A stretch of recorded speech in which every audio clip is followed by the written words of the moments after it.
Good morning dear students.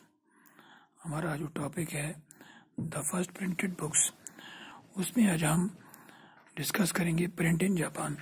इससे पहले की क्लास में कल हमने प्रिंटिंग की शुरुआत किस तरह हुई चाइना में, उसके बारे में डिस्कशन की थी। और आज हम ये डिस्कस करेंगे कि किस तरह ये प्रिंटिंग जो थी, प्रिंटिंग टेक्नोलॉजी उस वक्त की जो हैंडमेड प्रिंट्स थे वो किस तरह जापान में पहुंची।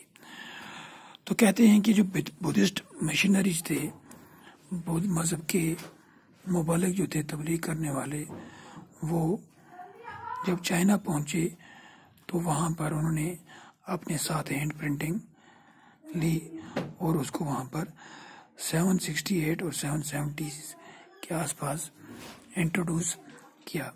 और जो जापान में सबसे पहली हैंड प्रिंटेड बुक जो है वो है डायमंड सूत्रा, जो बुद्धिज्म के बारे में है। और उस वक्त वहाँ पर जापान में टेक्सटाइल्स को प्रिंट किया जाता था इसी हैंड प्रिंटिंग टेक्नोलॉजी से। और उसके अलावा प्लेइंग कार्ड्स और पेपर मनी को भी प्रिंट किया जाता था। और मेडिवल इंडिया में, मेडिवल जापान की अगर बात करें, यानी जो दरमियाना दौर है तारीख का, उस पीरियड में जापान में बहुत बड़ी तादाद में शायरी की और प्रोज की जो बुक्स हैं वो पब्लिश की जाती थी और काफ़ी ज़्यादा तादाद में वो अवेलेबल थी और लोग उन्हें खरीदते थे और बड़ी सस्ती भी थी।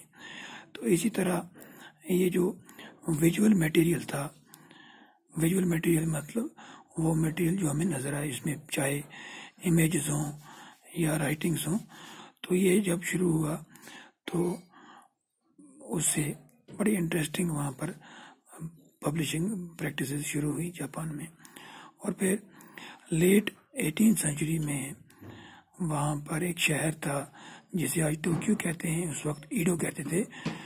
वहाँ पर वो एक पेंटिंग्स का एक बहुत बड़ा मरकज बन गया और जिसमें अर्बन कल्चर को दिखाया जाता था और जिसमें बहुत सारे आर्टिस्ट जो है वो इन्वॉल्व होते थे।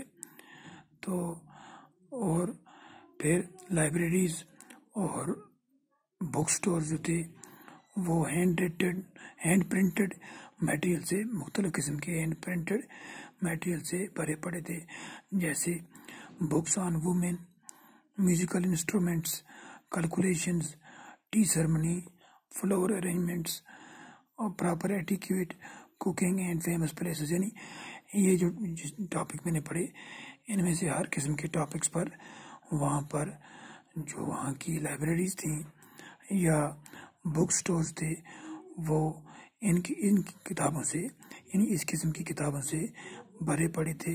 मतलब ये कि वहाँ पर जो टोक्यो था उस वक्त का, वहाँ पर पढ़ने का रवाज बहुत ज़्यादा शुरू हो गया था।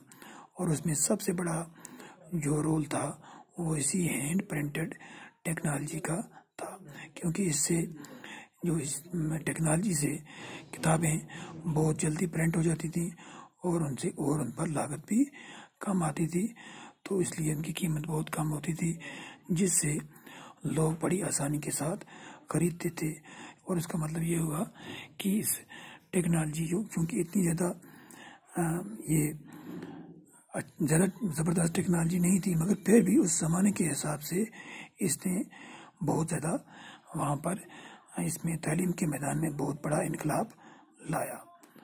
तो ये जो फर्स्ट प्रिंटेड बुक्स हैं, इनके बारे में जो हमें पुराने ज़माने के जो हिस्टोरिकल जो प्रूफ मिलते हैं वो जापान और चाइना से ही मिलते हैं।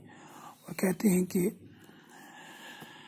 मिड 13th सेंचुरी में जो प्रिंटिंग वुड ब्लॉक्स थे, त्रिपिटका कोरियना, ये कोरिया में बुद्धिस्ट स्क्रिप्चर्स थे और वो तकरीबन 80,000 वुड ब्लॉक्स पर लिखे हुए थे। और इन्हें आज यूनेस्को की memory of the world register 2007 में इनको रिकॉर्ड किया गया है, यानी कोरिया में भी बड़े बड़े ब्लॉक्स थे जिन पर स्क्रिप्चर, बुद्धिस्ट स्क्रिप्चर लिखा हुआ होता था, और उस पर ये फिर कागज़ जो है रब करके इनको किताबों के प्रिंट निकाला करते थे। तो यानी कहने का मतलब ये है कि साउथ यानी ईस्ट एशिया से ये प्रिंटिंग जो है वो सबसे पहले शुरू हुई है, और इसके बाद आहिस्ता आहिस्ता ये बाकी के ममालिक में यानी यूरोप और इंडिया में भी फैली है। तो ये हमारा आज का चैप्टर था, ये आज का जो टॉपिक था ये ख़त्म हो गया। तो कल हम नया टॉपिक इसी प्रिंटिंग में, इस चैप्टर में नया टॉपिक शुरू करेंगे। Thank you for today.